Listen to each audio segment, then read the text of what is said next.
신약성경 329면 데살로니가전서 1장 6절로 10절 말씀입니다. 데살로니가전서 1장 6절로 10절 말씀입니다. 또 너희는 많은 환난 가운데서 성령의 기쁨으로 말씀을 받아 우리와 주를 본받은 자가 되었으니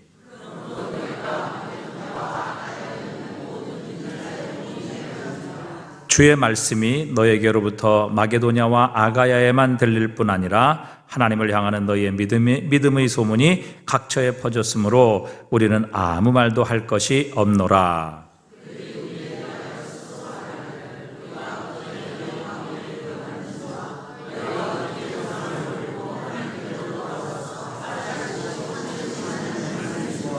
함께 읽습니다. 또 죽은 자들 가운데서 다시 살리신 그의 아들이 하늘로부터 강림하실 것을 너희가 어떻게 기다리는지를 말하니 이는 장래의 노하심에서 우리를 건지시는 예수시니라. 아멘. 프랑스의 원작 소설인 미녀와 야수의 이야기에 보면 성주인 왕자가 마녀에게 저주를 받아서 괴물의 모습으로 변하게 됩니다. 그런데 그 성에 한 상인이 들어와서 허락도 없이 자신의 딸에게 주려고 장미꽃을 꺾게 되지요. 그런데 이제 야수는 그 상인의 딸을 자신에게 주면 목숨은 살려주겠다, 그렇게 제안을 합니다. 결국 이 상인의 딸이 어쩔 수 없이 아버지를 위해서 괴물과 결혼을 하게 됩니다.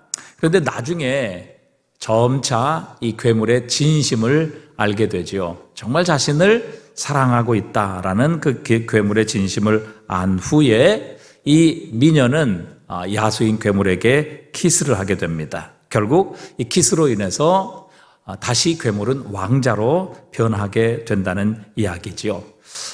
이 이야기 가운데는, 이 이야기는 사실 굉장히 기독교적인 이야기라 이렇게 생각을 할 수 있을 것입니다. 무엇을 우리에게 가르쳐주고 있습니까? 우리가 진실한 사랑을 받으면 우리의 삶은 변한다는 것입니다. 그 괴물도 야수도 결국 진실한 사랑을 받게 되었을 때 건강하고 아름다운 왕자로 다시 회복되어지는 모습을 통해 우리도 진정한 사랑, 하나님의 사랑을 받게 되면 우리의 삶도 이렇게 괴물과 같은, 야수와 같은 모습에서 하나님이 기뻐하시는 하나님의 아들, 딸의 모습으로 바뀌고 변화된다는 것이지요. 그래서 우리는 지난 시간에 바울이 데살로니가 교회를 향해서 4절에 보면 하나님의 사랑하심을 받은 형제들아 너희를 택하심을 아노라. 이 데살로니가 교회 성도들을 부를 때 하나님의 사랑을 받은 형제들아 이렇게 표현하고 있습니다. 하나님의 사랑을 받는다. 하나님의 사랑을 받고 있다. 이 데살로니가 사람들은 하나님의 사랑을 받은 형제들이라는 것이죠. 여러분, 우리도 하나님의 사랑을 확신하게 되면 변합니다. 우리도 바뀝니다. 달라지게 되죠. 정말 괴물과 같은 우리의 모습, 야수와 같은 우리의 모습이 하나님의 아들과 같은 모습으로 바뀌고 변화된다는 사실입니다. 하나님은 우리를 사랑하십니다. 우리는 하나님의 사랑받는 아들, 딸입니다. 하나님께서는 그 십자가를 통해 우리를 얼마나 사랑하시는지 하는 것을 확증해 주셨지요. 우리가 이 사랑을 확신하게 되면 우리의 모든 열등감, 또 우리의 죄책감, 우리의 모든 비교의식, 좌절감 이런 것들에서 우리는 회복되고 벗어나며 자유를 얻고 건강한 모습으로 회복됩니다. 그래서 아이들이 어릴 때 무조건적인 부모의 사랑을 받는 것 참 중요합니다. 그래서 가정에서 어릴 때부터 이렇게 무조건적인 사랑을 받고 자란 아이들은 건강합니다. 자신감이 있습니다. 그리고 늘 긍정적입니다. 두려움이 없지요. 그런데 부모로부터 학대를 받거나 혹은 부모 없이 자란 그 아들을 보면 늘 두렵습니다. 사람을 믿지 못하지요. 그리고 늘 불안 가운데 살아갑니다. 생각이 늘 부정적이고 의심의 눈초리로 사람을 보게 되는 것입니다. 왜요? 부모의 사랑을 확신하지 못하기 때문입니다. 그래서 우리가 우리의 자녀들 어릴 때 무조건적인 사랑을 주어야 합니다. 하나님께서 부모를 세우신 이유 바로 하나님의 사랑, 이 무조건적인 사랑을 자녀들에게 표현하고 부어주시기 위해 부모를 세워주셨기 때문입니다. 여러분, 왜 우리가 열등감 때문에 힘들어합니까? 이것 때문에 우리는 고통받고 안타까워합니까? 결국은 이 열등감은 비교의식에서 나오는 것이죠.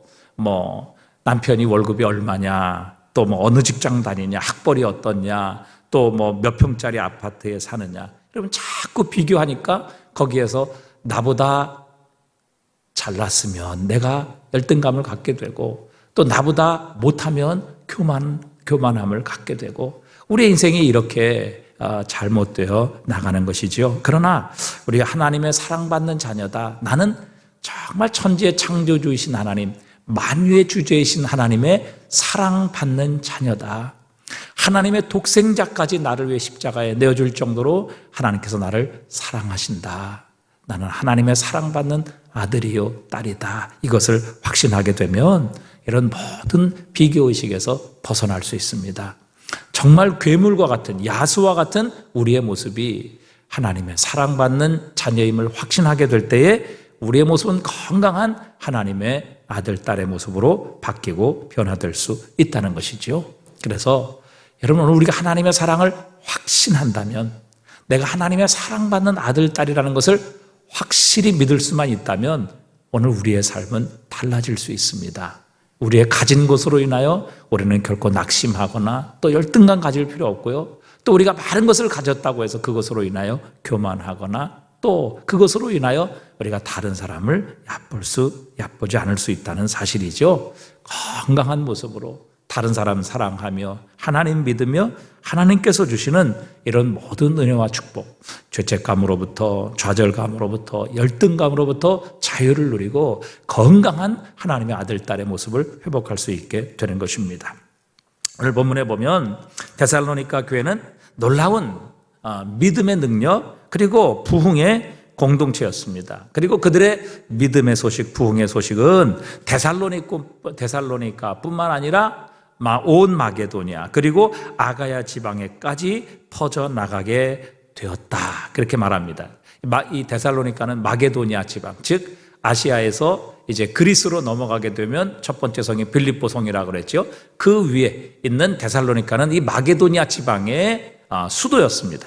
그리고 그 마게도니아 지방의 남서쪽으로 있는 고린도, 그쪽이 바로 고린도를 넘어가기 전에 그 남서쪽에 있는 지방을 아가야 지방이라 이렇게 불렀습니다. 그런데 이 데살로니가 교회의 믿음의 소식, 이 부흥의 소식이 얼마나 많은 곳에 영향력을 미쳤냐면 마게도니아 전 지방뿐만 아니라 아가야 지방에까지 퍼져나가게 되었고, 그 소식을 이 데살로니가 교회를 세운 바울에게도 전해지게 되었습니다. 그래서 이 데살로니가 교회의 이 믿음의 소식, 부흥의 소식을 듣고 바울은 기쁨을 이기지 못하여 했던 것이지요. 이 데살로니가 교회는요, 바울이 2차 전도 여행 때에 빌립보에서 이제 데살로니가로 갔을 때 약 3주간 머물러서 복음을 전했던 그런 곳이었습니다.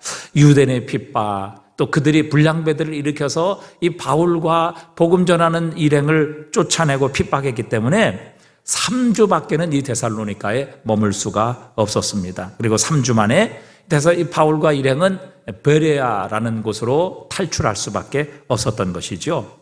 그러나 3주간 동안 이 데살로니가에 복음을 전했지만 이 바울이 전한 복음은 이들에게 큰 확신과 능력으로 임하게 되었습니다. 그러므로 이들의 믿음은 마게도냐와 아가야에 있는 모든 믿는 자의 본이 되는 교회가 되었다, 그렇게 오늘 본문은 말씀하고 있습니다. 이것을 보면 우리가 예수를 얼마나 오랫동안 믿었느냐, 이런 기간보다 훨씬 더 중요한 것이 있다는 것을 우리에게 보여주십니다. 주님의 복음이 능력과 큰 확신으로 우리에게 임하게 될 때에 그 복음의 능력은 우리의 삶에 커다란 영향력을 미치게 된다는 것이죠. 복음이 능력과 확신으로 우리에게 임하게 될 때에 바울은 단 3주간 데살로니가에 머물며 복음을 전했지만 마게도냐와 아가야 온 지방에도 영향을 미치는 능력 있는 교회로 이 데살로니가 교회는 부흥할 수 있었고 성장할 수 있었던 것입니다. 자, 그럼 오늘 본문에 보면 자, 이렇게 데살로니가 교회가 바울이 3주 동안 복음을 전했음에도 불구하고 이렇게 마게도냐 지방과 온 아가야에 믿음의 소문을 낼 수 있었던 이 근본적인 이유가 어디에 있었느냐 하는 것입니다. 오늘 본문에 보면 이렇게 말씀하고 있죠. 오늘 본문 6절에 보니까 너희는 많은 환난 가운데서 성령의 기쁨으로 말씀을 받아 우리와 주를 본받는 자가 되었으니 그러므로 너희가 마게도냐와 아가야에 있는 모든 믿는 자의 본이 되었느니라. 이렇게 말씀하십니다. 그러니까 이 데살로니가 교회가 이 짧은 기간 복음을 받았지만 그러나 능력 있는 교회로 마게도냐 아가야 온 지방에 믿음의 본이 되고 또 믿음의 소문이 날 수 있었던 이런 하나님의 놀라운 축복을 받았던 그 이유는 바로 그들이 예수 그리스도를 본받는 자들이었고 그들에게 복음을 전했던 바울을 본받는 성도였기 때문이었습니다. 그래서 오늘 7절에 보니까 너희가 마게도냐와 아가야에 있는 모든 믿는 자의 본이 되었느니라. 6절에 보니까 성령의 기쁨으로 많은 환난 가운데서 성령의 기쁨으로 말씀을 받아 우리와 주를 본받은 자가 되었으니 그래서 결국은 아가야와 마게도냐의 모든 믿는 자의 본이 되었도다. 이렇게 바울은 칭찬하고 있는 것입니다. 이렇게 큰 영향력을 미치고 믿음의 소문이 날 수 있었던 근본적인 첫 번째 이유는 바로 그들이 예수 그리스도를 본받는 자들이었다. 그리고 그들에게 복음을 전했던 바울을 본받는 자가 되었기 때문이라. 그래서 그들의 신앙은 놀라운 부흥을 이루었고 이 믿음의 소문이 온 사방에 퍼지는 그런 능력 있는 교회가 되게 하셨다. 이렇게 말씀하십니다.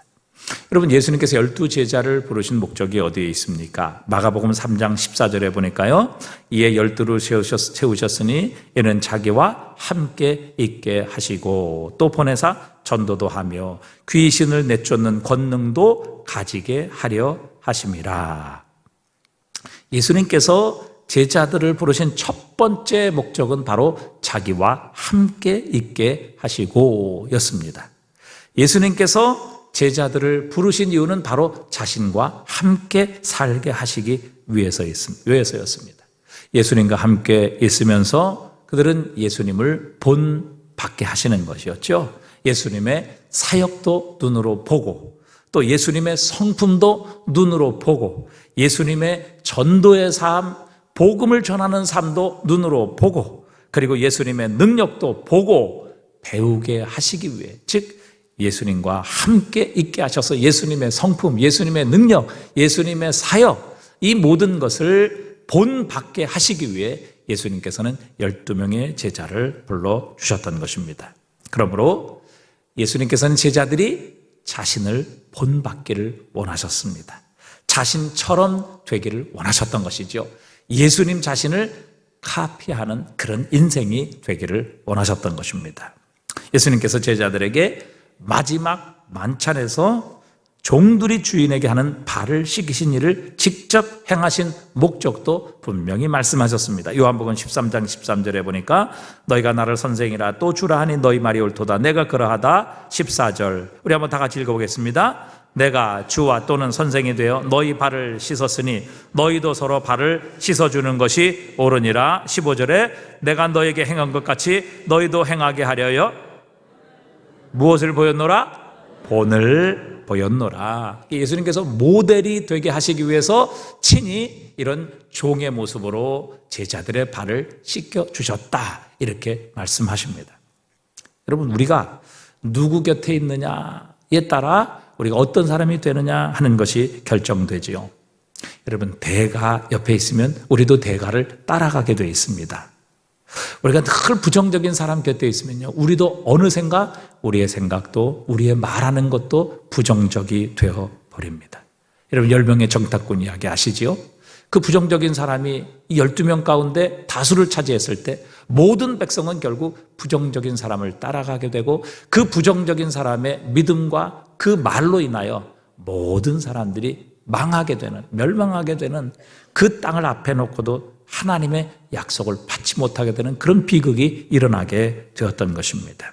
그래서 여러분, 교제권이 얼마나 중요한지 알 수 없습니다. 내가 누구 곁에 있느냐, 내가 누구와 함께 있느냐, 이것이 얼마나 중요한지 알 수 없습니다. 여러분, 기도의 대가가 되기를 원하십니까? 기도를 통해서 은혜 받기를 원하십니까? 기도하는 사람이 되기를 원하십니까? 기도를 통해 하나님의 능력 받기를 원하십니까?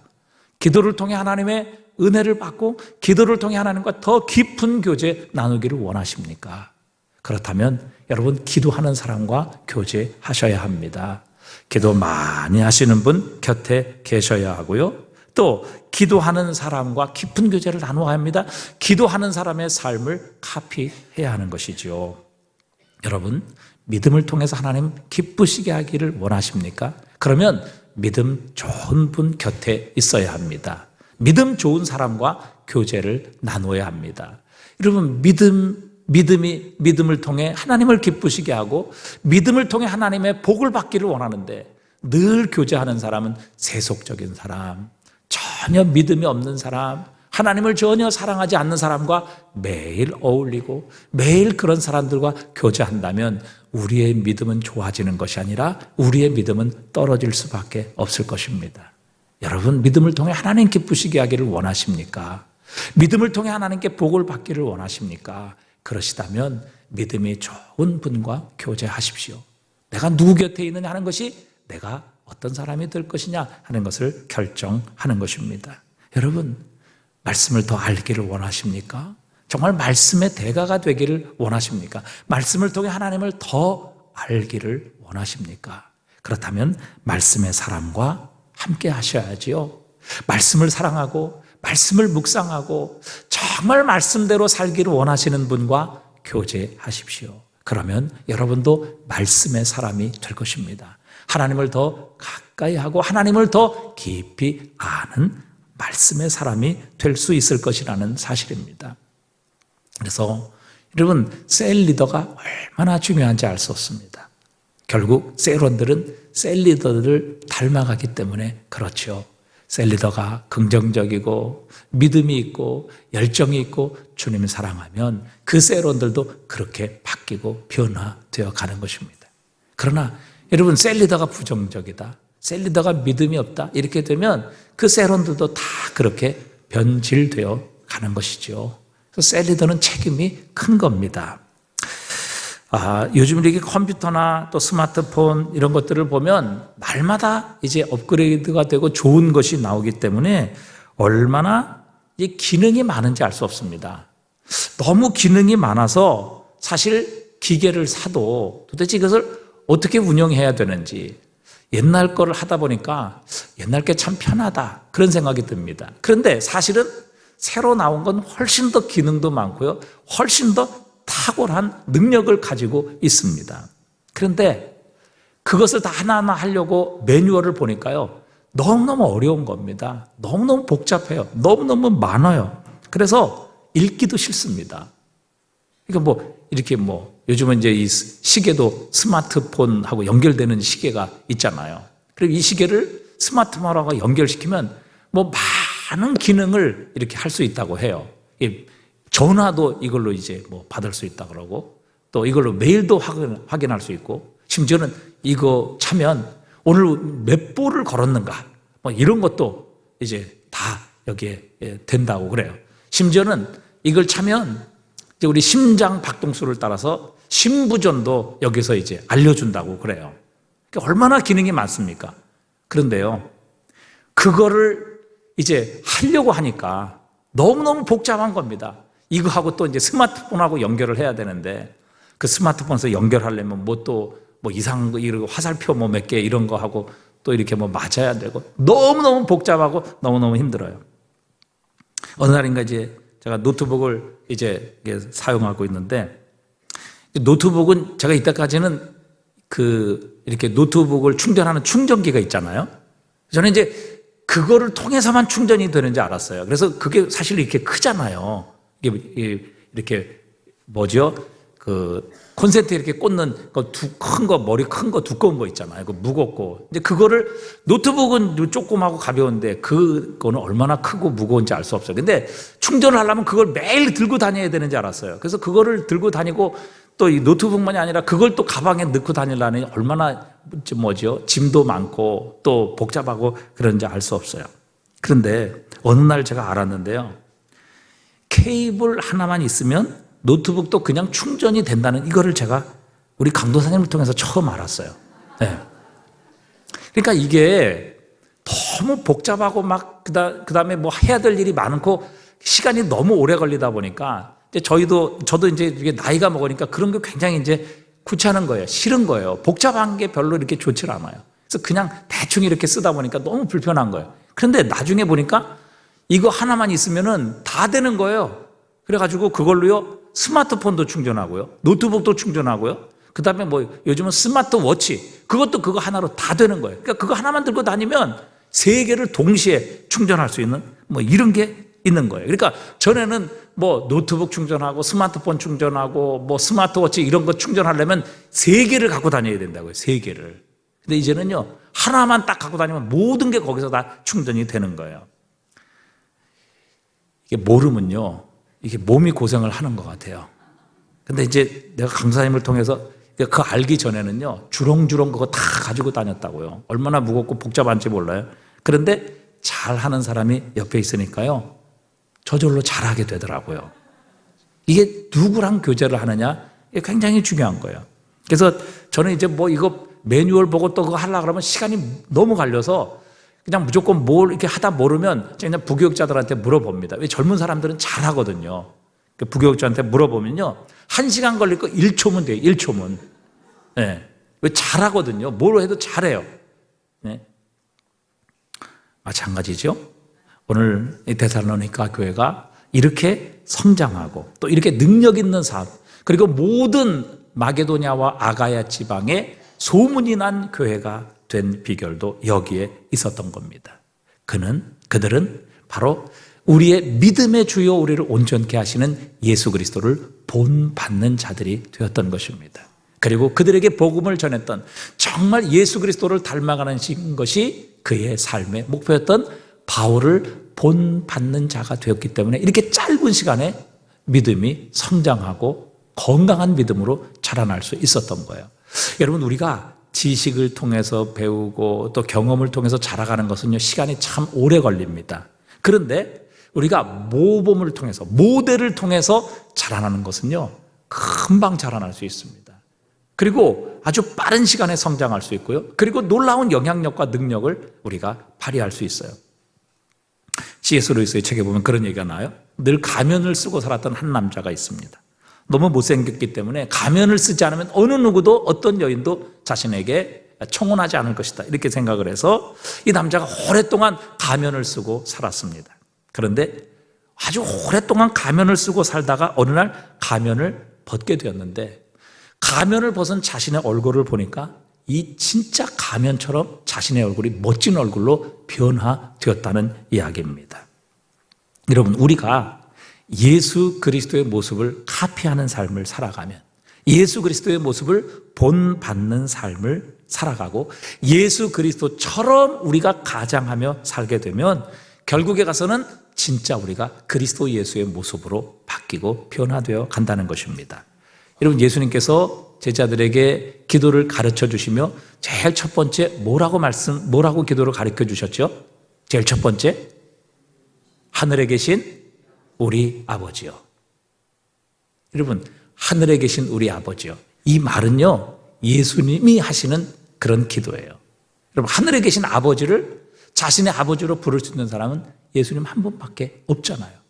근데 예수님께서는 제자들에게 기도를 가르쳐 주시면서 하늘에 계신 우리 아버지요 이렇게 기도하라고 말씀하셨다고요. 이 말이 뭐예요? 예수님께서는 제자들에게 예수님처럼 하나님을 대하라, 예수님처럼 가장하라 그렇게 말을 했다는 거예요. 그렇게 해서 하늘에 계신 우리 아버지, 하나님을 우리 아버지, 나의 아버지로 그렇게 부르고 그렇게 인정하고 그렇게 살아가면 어느새 우리도 하나님의 진짜 아들이신 예수 그리스도를 닮아가게 되는 날이 오게 된다는 것이죠. 그래서 우리가 예수님을 카피하는 삶, 예수님처럼 살아가는 삶, 예수님은 우리의 삶의 모델로 살아가는 그런 삶을 살아가게 될 때 오늘 이 데살로니가 교회처럼 정말 그 짧은 시간 놀라운 승리와 성숙함과 그리고 다른 모든 사람들에게 영향력을 미칠 수 있는 그런 그리스도인으로 성장하고 자라날 수 있다는 사실이죠. 정말 중요한 것은 우리가 예수 그리스도를 본받는 삶, 예수 그리스도를 닮아가는 삶을 살기 위해 우리는 바로 그 예수 그리스도와 함께 깊은 교제를 나누는 삶, 그리고 그리스도 예수를 닮아가기 위해 우리의 최선의 삶을 드리는 그런 우리의 인생이 될 때에 우리도 데살로니가 교회처럼 믿음과 능력에 있어서 소문난 교회, 성도, 그리고 하나님의 부흥을 경험하는 교회와 성도가 되게 하실 것이라는 사실입니다. 오늘 본문에서 이 데살로니가 교회가 이렇게 마게도냐와 아가야에 있는 모든 믿는 자의 본이 되고 좋은 소문을 나타낼 수 있었던 것, 그것은 바로 많은 환난 가운데서 성령의 기쁨으로 말씀을 받아 우리와 주를 본받는 자가 되었기 때문이라. 예수님과 바울을 본받는 자, 예수님과 바울을 카피하는 인생, 그리고 예수님과 바울을 그들의 신앙의 모델로 삼는 그런 인생을 살았을 때에 그들의 신앙과 그들의 부흥은 강력한 하나님의 역사를 체험하게 되었고 온 마게도냐 아가야 지방에 영향력을 미치는 그런 성도, 그런 교회가 되었다. 그렇게 말씀하시는 겁니다. 여러분, 우리가 오늘 누구를 우리의 삶의 모델로 삼느냐, 또 누구와 우리는 교제하느냐에 따라 우리가 어떤 사람, 어떤 능력의 사람이 될 것인가 하는 것이 결정되는 것입니다. 오늘 데살로니가 교회는 예수님을 그들의 모델로 삼았고 예수님을 닮아가기를 원했고 예수님과 깊은 교제를 나눴을 때에 결국 그들의 신앙과 그들의 삶에 놀라운 하나님의 부흥과 하나님의 역사를 체험하는 교회와 성도가 되었던 것이죠. 여러분, 우리의 교제권이 이렇게 중요한 것입니다. 두 번째, 오늘 본문에 보니까 9절에 그들이 우리에 대하여 스스로 말하기를 우리가 어떻게 너희 가운데 들어갔는지와 너희가 어떻게 우상을 버리고 하나님께 돌아와서 살아계시고 참되신 하나님을 섬기는지와. 그러니까 많은 사람들에게 소문이 났는데 어떤 소문이 났는가 하면 우상을 버리고 살아계신 하나님께로 돌아와 그분을 섬기는 그런 교회가 되었다. 이 데살로니가 교회의 주변에는 수많은 우상들과 신전들이 있었죠. 여러분, 그리스, 그러면 그리스 신화, 여러분 얼마나 거기에는 많은 우상들, 또 많은 우상의 제단들, 신전들이 나옵니까? 그런데 이 데살로니가 교회는 지금까지, 예수를 믿기 전까지는 그런 우상을 섬기는 자들이었지만, 그러나 복음을 듣고 예수 그리스도를 믿음으로 이제는 그 모든 우상을 버리고 살아계신 하나님께로 돌아와 결국 하나님을 섬기게 되었을 때 그들의 신앙과 그들의 놀라운 하나님, 그들의 부흥이 모든 성도들에게, 모든 주변에 있는 나라들에게 소문이 나게 되었다. 그렇게 말씀하십니다. 여러분, 사랑을 한마디로 정의하면 집중력이다, 이렇게 표현할 수 있을 것입니다. 그러니까 사랑은요 절대 나누어지지 않습니다. 그래서 예수님께서 마태복음 6장 24절에 보면 이렇게 말씀하셨어요. 함께 읽어볼까요? 한 사람이 두 주인을 섬기지 못할 것이니 혹 이를 미워하고 저를 사랑하거나 혹 이를 중히 여기고 저를 경히 여김이라. 너희가 하나님과 재물을 겸하여 섬기지 못하느니라. 아멘. 여러분, 사랑은, 예수님께서 정의하시기를 사랑은 집중이다, 이렇게 말씀을 하시는 거예요. 그러니까 사랑을, 하나님도 사랑하고 재물도 사랑하고 이런 건 있을 수 없다는 것이죠. 하나님도 사랑하고 세상도 사랑하고 하나님도 사랑하고 내 취미도 사랑하고 이렇게 사랑을 나누어서 할 수 없다는 겁니다. 그건 진짜 사랑이 아니라는 것이죠. 주님 분명히 말씀하세요. 하나님과 재물을 동시에 사랑할 수 없다, 동시에 섬길 수 없다, 그렇게 주님이 말씀하고 계시는 겁니다. 그래서 하나님께서 우상 숭배를 가장 미워하시는 이유가 여기에 있습니다. 여러분, 우리가 하나님을 사랑한다라고 고백하는 것은요, 하나님만 사랑합니다 라고 말하는 것입니다. 여러분, 하나님도 사랑하고 우상도 사랑하고 하나님도 사랑하고 돈도 사랑하고 하나님도 사랑하고 내 취미도 사랑하고 이것을 가리켜서 하나님 사랑합니다 이렇게 말할 수 없다는 것이죠. 여러분, 하나님은 우리에게 절대적인 사랑을 요구하십니다. 하나님 우리에게 집중적인 사랑을 요구하십니다. 왜 그렇습니까? 우리를 향한 하나님의 사랑 때문에 그렇습니다.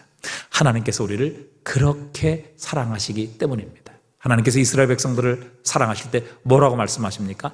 세상의 모든 백성 중에 오직 너만 알았나니, 그렇게 말씀하세요. 그게 사랑이라고요. 여러분, 세상에 수십억의 여자가 있는데 여러분, 그 사람 그 중에서 둘을 사랑한다, 여러분, 이거는 있을 수가 없는 것이죠. 여러분, 아내가 있으면 세상에 30억의 여성들 가운데 나는 아내만 사랑하는 것이죠. 그게 아내고 부부의 관계죠. 여러분, 아내를 사랑하면서 또 다른 여자에게 마음을 두고 있다? 이건 결코 사랑하는 것이 아니죠. 여러분, 사실 우리는 하나님께 더럽고 추한 그런 죄인이었습니다. 우리는 세상과 간음하고 또 하나님을 버리고 떠났던 바로 죄인들입니다. 에스겔서에 보면 우리의 모습, 이스라엘 백성의 그 간음의 모습을 그렇게 표현해요. 한 아이가 태어났는데 이 아이는 버림을 받습니다. 그래서 부모가 탯줄도 끊지 않아요. 그리고 소금도 뿌리지 않아요. 이게 우리는 요즘으로 치면 이렇게 소독하는 거죠. 소금도 뿌리지 않아요. 그리고 부모가 씻지도 않아요. 그렇게 버려진 아이가 있어요. 그게 바로 이스라엘이라는 것이죠. 이 세상에 어느 누구도 이스라엘이라는 나라를 이 세상이나 이스라엘이라는 나라를 아름답게 여기거나 보호하거나 사랑하거나 또 관심을 가졌던 사람이 한 사람도 없었다는 것이죠. 근데 하나님께서 지나가시면서 말씀하십니다. 너는 죽지 말고 살아있으라.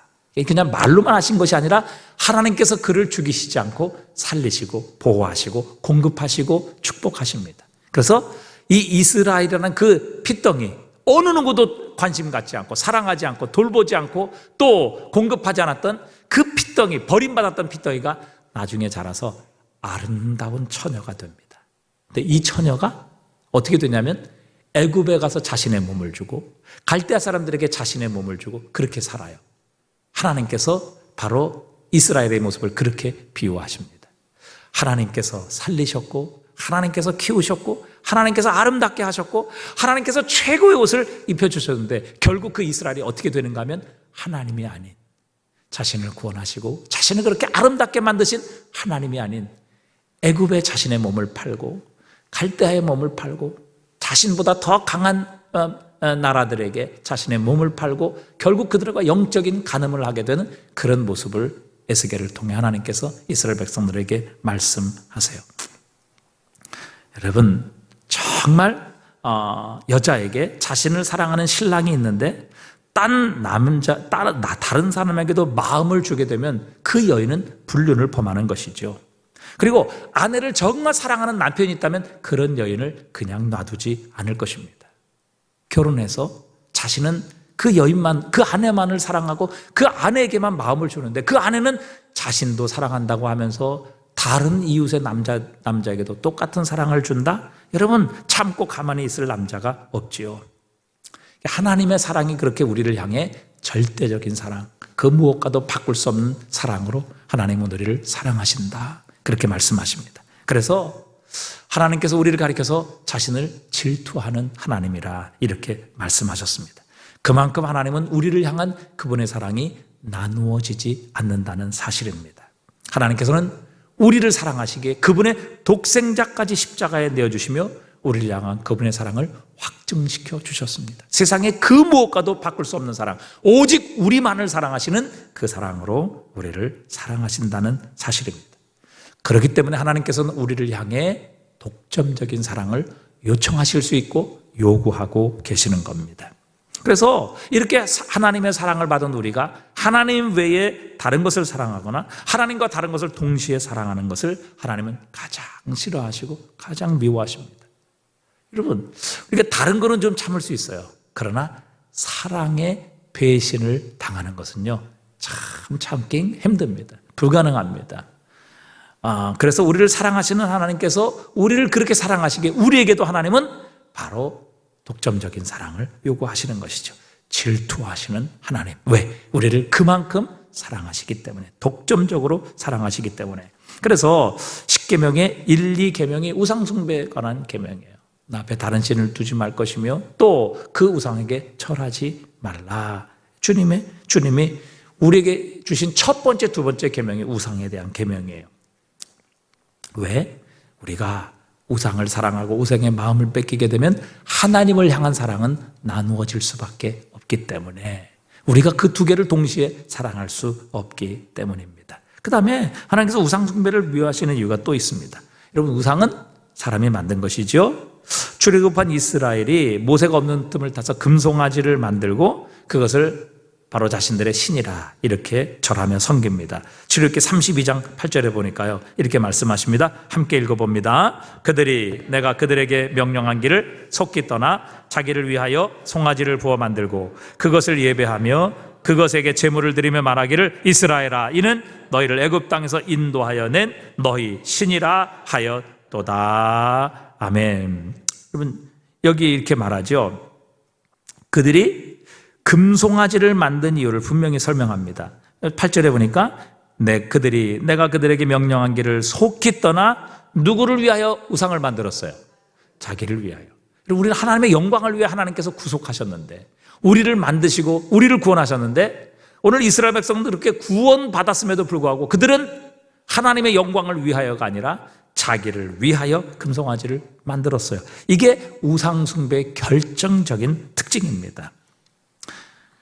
여러분, 이게 우상을 만드는 목적이에요. 사람이 우상을 만들고 우상을 섬기는 가장 궁극적인 이유는 바로 자신을 위해서입니다. 이게 진정한 신앙과 우상 숭배의 가장 큰 차이점이에요. 이런 우상 숭배는 자신을 위하여 섬기는 게 우상입니다. 그러나 하나님을 섬기는 것은요, 우리 자신이 아니라 하나님을 위하여, 그분의 영광을 위하여 우리가 섬기는 것이죠. 사람이 우상을 만드는 이유는 자기의 종으로 써먹으려고 그러는 겁니다. 어떻게든지 자신이 원하는 것을 우상을 통해 이루려고 하는 것이죠. 그래서 자신이 어떻게 살든 화를 막아주는 그런 존재, 우상이죠. 또 자신이 어떻게 살든 복을 주는 그런 존재, 그래서 자신의 입맛에 맞도록 이 모든 것들을 조종하기 위한 도깨비 방망이 같은 신, 그것이 바로 우상이지요. 오늘 이스라엘 백성들이 금송아지 만든 이유도 그것입니다. 하나님이 원하시는 그런 삶이 아니라, 하나님께서 원하시는 그런 길이 아니라 우리가 원하는 길, 우리가 원하는 삶을 만들기 위하여 그들이 자기를 위하여 만든 것이 바로 금송아지라는 우상이었죠. 그러니까 이 우상이라는 것은요, 사실 우상을 위해서 섬기는 것이 아니라 자기의 필요를 위해 인간이 만든 것이 우상입니다. 그래서 자신의 욕망을 채우기 위한 도구로 써먹는 것, 그것이 바로 우상이죠. 그래서 이스라엘 백성들은 하나님이 원하시는 것을 받기보다 자신들이 원하는 것을 그 우상을 통해 얻기를 원했던 것입니다.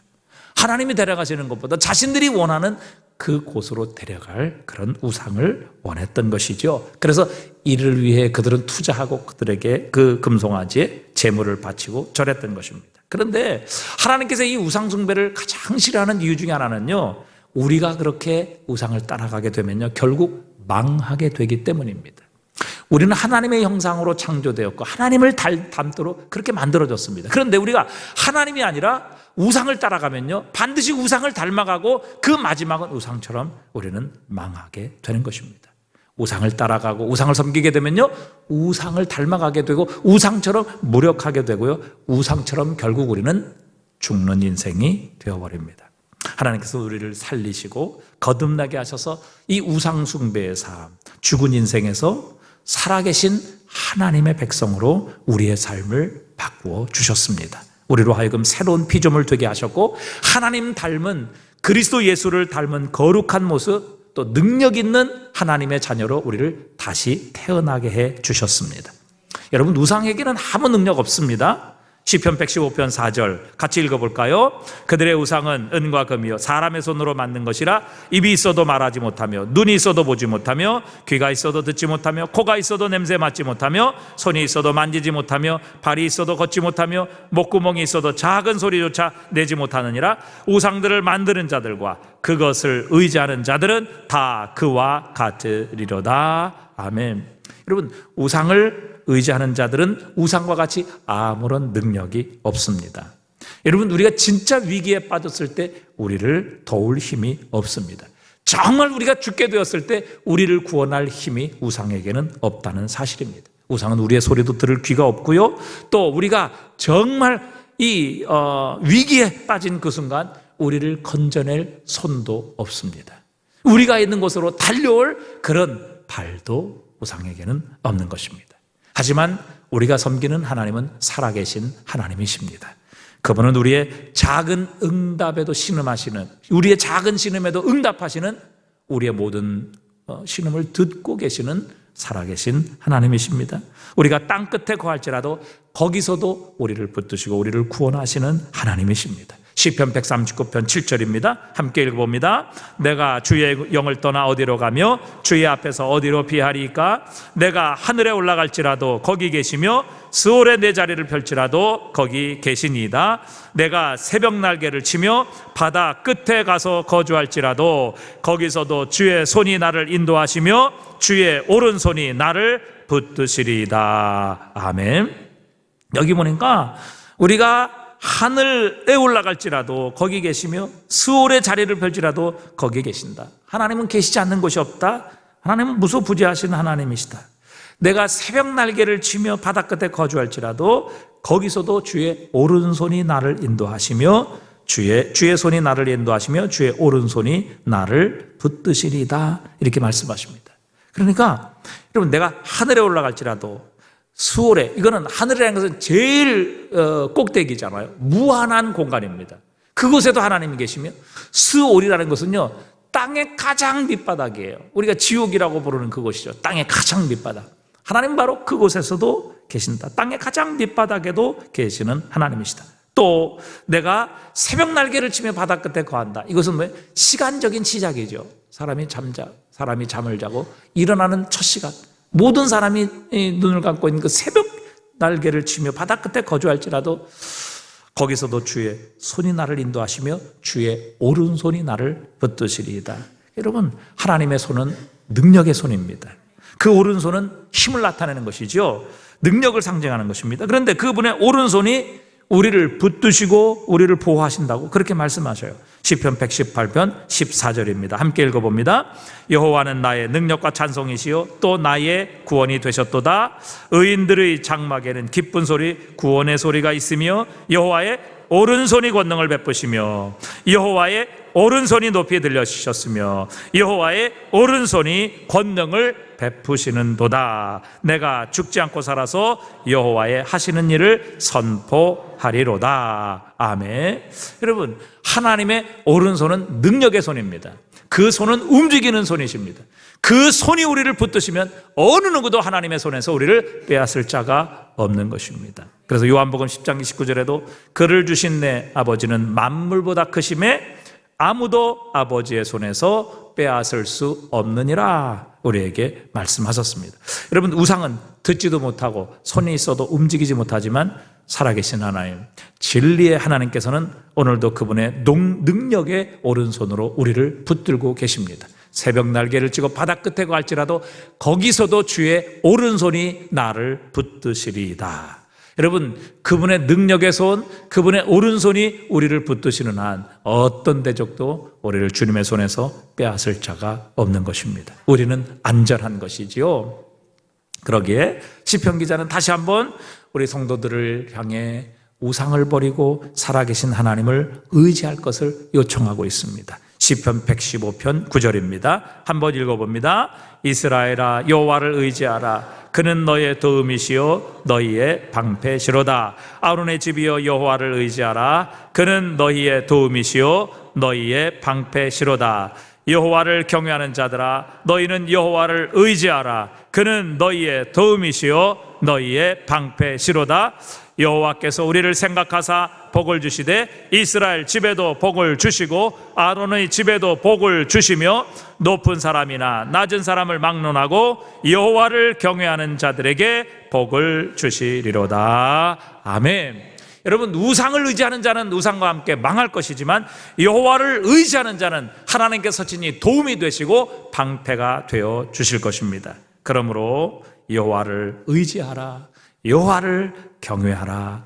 여호와를 의지하고 여호와를 경외하는 자, 하나님께서 복을 주시되 이스라엘 집에도 복을 주시고 아론의 집에도 복을 주시고 높은 사람이나 낮은 사람을 막론하고 여호와를 경외하는 자에게 복을 주시리로다 약속하고 계십니다. 오늘 데살로니가 교회는 바로 이 죽은 우상, 사람의 손으로 만든 우상, 귀가 있어도 듣지 못하며 손이 있어도 움직이지 못하고 발이 있어도 걷지 못하는 이 어떤 영향력도 우리에게 미칠 수 없는 이 우상을 버리고, 우리를 죽음으로 몰고 가는 이 우상을 버리고 살아계신 하나님께로 돌아왔기에 이런 하나님의 놀라운 능력으로 말미암아 부흥과 또 세상에 영향력을 미치는 성도와 교회가 되게 해 주셨습니다.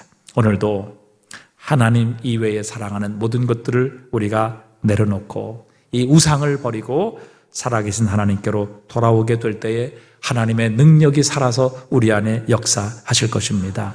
바울의 고백처럼 내 속에 내가 사는 것이 아니라 그리스도 예수께서 사시는 삶이 될 때에 살아계신 하나님께서 우리를 통해 영광을 받으시고 살아계신 하나님의 능력의 손으로 보호하심과 인도하심을 얻게 하실 줄로 믿습니다.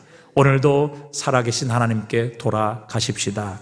우상을 버리고 하나님 외에 더 사랑하는 것, 혹은 하나님과 동등되이 사랑하는 이 모든 것 버리고 살아계신 하나님, 진리이신 하나님께로 돌아가게 될 때에 우리도 이 데살로니가 교회 성도들처럼 믿음의 소문, 하나님의 놀라운 부흥의 역사, 하나님의 능력이 우리와 함께 하실 줄 믿습니다. 오늘도 이 믿음 가지고 하나님, 우리도 데살로니가 교회 같이 비록 3주 동안 복음을 받았지만 놀라운 하나님의 능력과 역사를 통해 그리스도 예수를 본받는 자, 그리스도 예수를 카피하는 자, 그리스도 예수를 모델로 삼은 자들이 되었기에 마게도냐 아가야 지방에 소문이 나는 교회가 되었고, 또 우상을 버리고 살아계신 하나님, 진리 하나님께로 돌아왔기에 살아계신 하나님께서 그들의 삶 속에 역사하셨음을 우리가 다시 한번 확신하며, 하나님, 우리도 정말 예수 그리스도를 카피하는 그리스도인 되게 하여 주시옵소서. 또 하나님, 믿음의 사람들, 또 기도하는 사람들, 하나님의 말씀을 사모하고 사랑하는 그런 사람들과 교제하게 하시고, 내가 바로 그런 사람 되게 하셔서 나를 통해 많은 사람들이 그렇게 변화되게 하시고 영향력을 미치는 그리스도인 되게 하여 주시옵소서. 또 하나님, 죽은 우상을 버리고 살아계신 하나님께로 돌아올 때 살아계신 하나님, 우리 속에 역사하시며 능력의 손으로 우리의 삶을 붙드시며 축복하실 줄 믿습니다. 이 믿음을 가지고 죽은 우상을 버리고 살아계신 하나님께로 돌아가는 이 저녁 되실 수 있기를 바랍니다.